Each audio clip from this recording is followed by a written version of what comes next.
Assalamualaikum warahmatullahi wabarakatuh. Hamdan syukuranillah, salata wa salaman ala rasulillah, Sayyidina Muhammad ibn Abdillah, amma ba'du. Saudaraku seiman dan seakidah, pada video kali ini saya ingin mengajak saudara-saudara untuk merenungkan sepatah dua patah kata tentang maksiat. Dalam menjalani kehidupan yang sangat singkat ini, manusia tidak pernah luput daripada maksiat.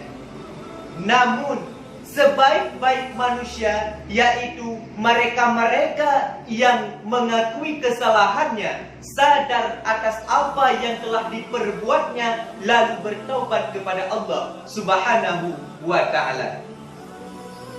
Tanpa kita sadari, ternyata maksiat mampu mengundang bala. Dalam hal ini, Rasulullah SAW pernah berkata, 5 perkara dapat menyebabkan 5 perkara yang lain. Artinya, sesuatu yang kita lakukan hari ini dapat mengundang sesuatu yang lain.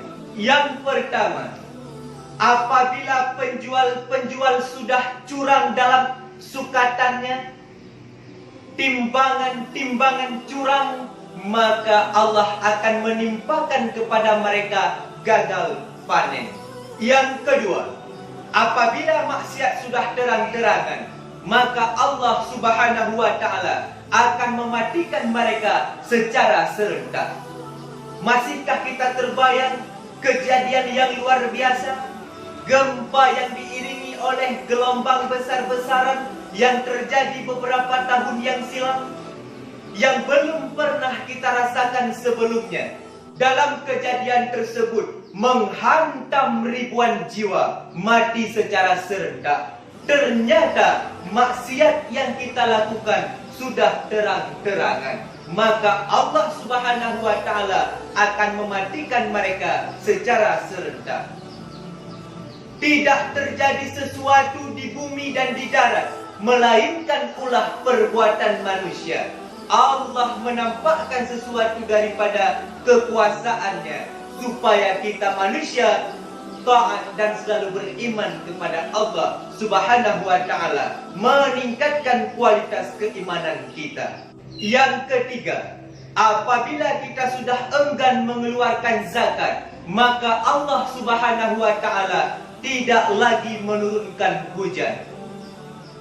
Masih banyak saudara-saudara kita yang tidak memberikan zakat, yang tidak mengeluarkan zakat. Mereka menyangka dengan mengeluarkan zakat dapat menyebabkan kemiskinan. Tanpa kita sadari, ternyata enggan mengeluarkan zakat, Allah akan tidak lagi menurunkan hujan dalam dunia ini. Yang keempat, apabila memutuskan suatu perkara tidak lagi dengan hukum Allah, maka mereka hidup dalam keadaan miskin. Dan yang kelima, apabila mereka ingkar janji, maka Allah Subhanahu wa Ta'ala akan melahirkan musuh-musuh mereka. Maka inilah 5 perkara yang dapat menyebabkan 5 perkara yang lain. Terjawab sudah, ternyata maksiat mampu mengundang bala. Oleh karena demikian, dalam hidup yang sesingkat-singkat ini, mari kita merenungkan, apakah perbuatan yang kita lakukan hari ini dapat mendatangkan ridha Allah, atau justru mendatangkan murka Allah. Mari kita renungkan dalam kehidupan yang sangat singkat ini.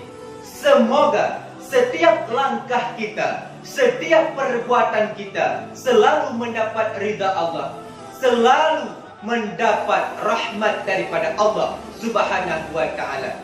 Mari bertaubat kepada Allah atas maksiat yang pernah kita lakukan, terang-terangan, sengaja ataupun tidak sengaja.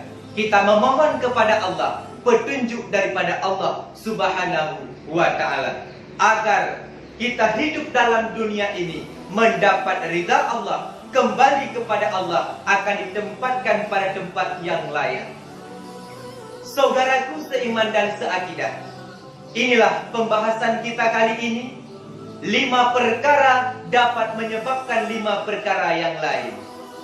Semoga bermanfaat. Amin. Amin ya rabbal alamin. Billahi taufiq wal hidayah. Assalamualaikum warahmatullahi wabarakatuh.